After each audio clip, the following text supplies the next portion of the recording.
Hey guys, it's Nina, and you are watching Nina with Get Right Nina.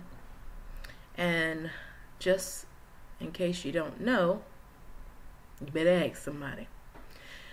But I wanted to come to you today because I've been seeing something happening on Facebook left and right. And I know it's not just happening on Facebook, but Facebook is the platform, of course, we use for everything. From birthday wishes to anniversary wishes to, fashion and gossip and praising the Lord at the same time and all of the above. And so I've been seeing something interesting trending lately. And I wanted to make a video in regards to it. I've been watching young women asking their honeyboos to marry them. And I know I may get a lot of flack and a lot of feedback, whether negative or positive, for this video, but I don't care because I gotta be obedient to what I know is real and what I know is truth. And in Proverbs, the Bible tells us that he who finds a wife finds a good thing and obtains favor from the Lord. Not only that, but Proverbs 14:1 tells us that a wise woman with her hands builds her home, and a foolish woman with her own hands destroys her home. And the reason why we as women should not ask our significant others to marry us is for a lot of reasons. One, it shows a lack of patience and a lack of faith and a lack of trust. We feel that the man is taking too long. We feel like, okay, if he ain't gonna ask, then I'm just gonna ask. But how do you feel worthy knowing that you had to ask for him to say yes? He didn't ponder. He didn't connect with your father. He didn't connect with your mother. You were the pursuer. And that's wrong on so many levels. One, when God designed Adam and Eve, he gave Adam an assignment to tend all that he had put under his hand. And he was to be the steward and the manager of those things. And then as God saw fit to bring Eve to Adam, she was to come alongside and help him continue the work and the vision and the plan. So God made Adam first, then brought Eve. And I know some of you aren't believers, so you like, what does that have to do with me?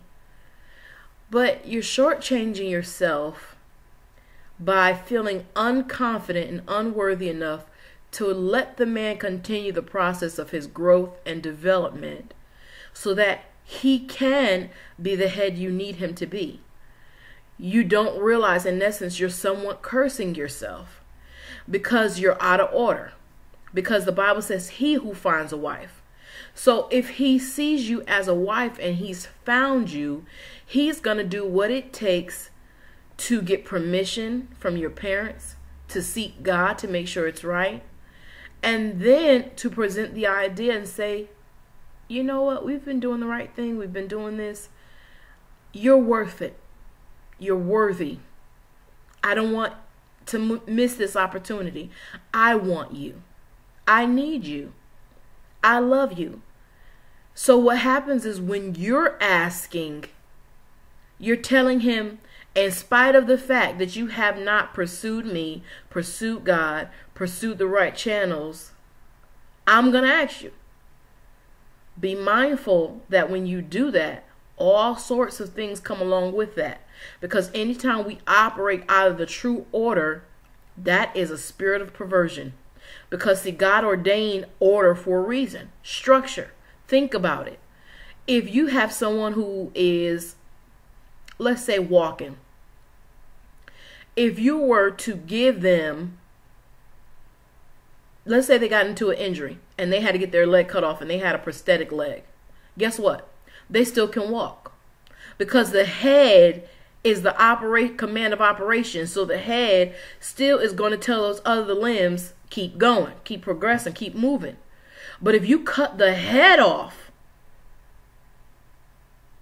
really the person is dead because the brain is the command center of operation. So if you cut the head, the body is no longer functioning. So what happens is when you as a woman ask the man to marry you, you now are basically severing the head, bringing about damnation and trouble to the body. And your kids and those around you will be impacted by it. Now, I'm not saying God can't restore and God won't bless you to have a good marriage. Take it from someone who's been married before. I'm not talking about, oh, I've been single all my life. I've never been married before, whatever. But I dealt with so many curses as a result of being out of the will of God and out of order. And you may say, oh, well, I've prayed on this and I believe this is the right thing. God will never deny himself and he will never deny his word. He is also always faithful and true. I'm not saying everybody's story isn't unique, but your uniqueness should still align with the word of God. And if you are the one who are doing it, it means that what you're saying is, you know what? I'm afraid. I don't trust that he's going to ask me. And think about how low that makes you sound. I don't think he's going to ask me. Okay. So you don't think he's going to ask you. Why? Because he's not ready. And so if you make this man prematurely move into a position before his time, it's almost like giving a steak to a baby. He's going to regurgitate it and will not be able to digest and will choke. So when you get married and bad things start happening, or he's still going to the club 24/7, or he won't honor you and he won't respect you and cherish you, and you go to God and start praying and saying, what happened? It's because you choked the position of the head by moving ahead of the head and taking on the position that God never ordained you to take on, thus injuring the rest of the body. So I know that it's hard. I know that you've been with him. I know that you've been patiently waiting. But there's a reason why every man needs his season to develop and grow. Because God first had Adam in the Garden of Eden, which was the bosom of God, which meant he was intimate with God. And through that intimacy, God was able to operate and bring about a development in his life that would bless the rest of the body of the world. So he needs that time to get those kinks out before you start getting all involved in it and prematurely making a baby that's still crawling to walk. His legs won't develop, thus hurting his opportunity in his development to stand. His arms and his body won't function because you're making him carry a weight he wasn't designed to carry yet. Pray about it. Give God some time in that man's life. Continue to say, Father, I love him. I want to be with him, but right now he's in a position where he's not doing it. First, seek God's will. Because if he's not even the man God has for you and we've been together, or, we got a kid, or we already done had sex, that soul tie and that connection is going to make you feel like, you know what, this is it. But if you are operating out of the perfect will of God, anything else is just settling. And we all know what comes with a lot of settling. Guess what? Dust. And when you receive that kind of stuff on you, it's going to shake your world. I'm telling you from an example, and I'm telling you from the truth. Be patient.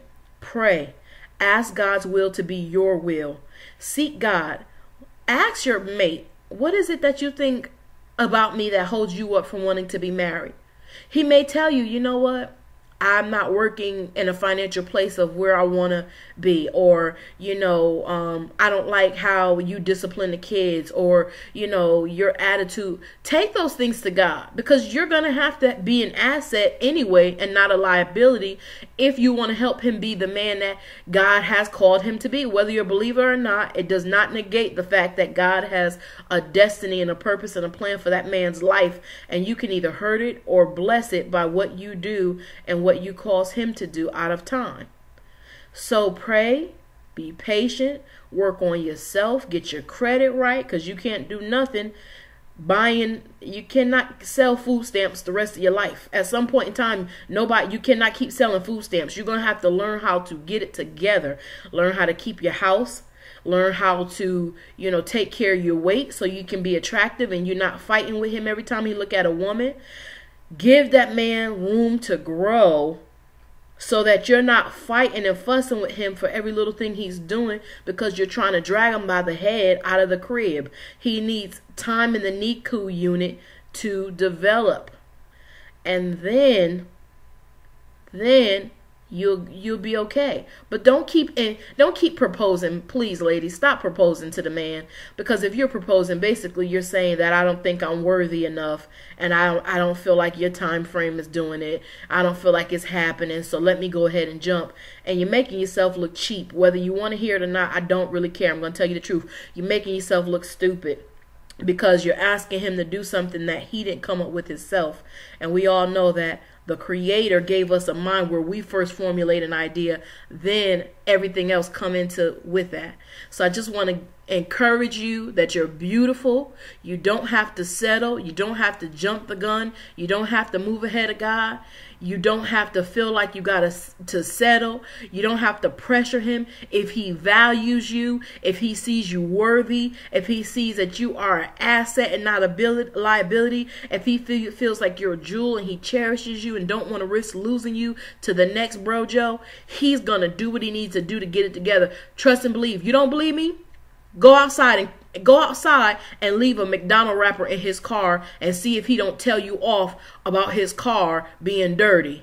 Or go leave a dish on the roof of his car and see if he don't flip out on you. Because you know why? We cherish and we honor what we appreciate and what we value. And if he hasn't done those things yet, that means that you haven't gotten in a position of where he truly cherishes you or values you. So you need to do two things. Go to God, and then also go to him, and then also breathe easy. Deuces. Talk to you later.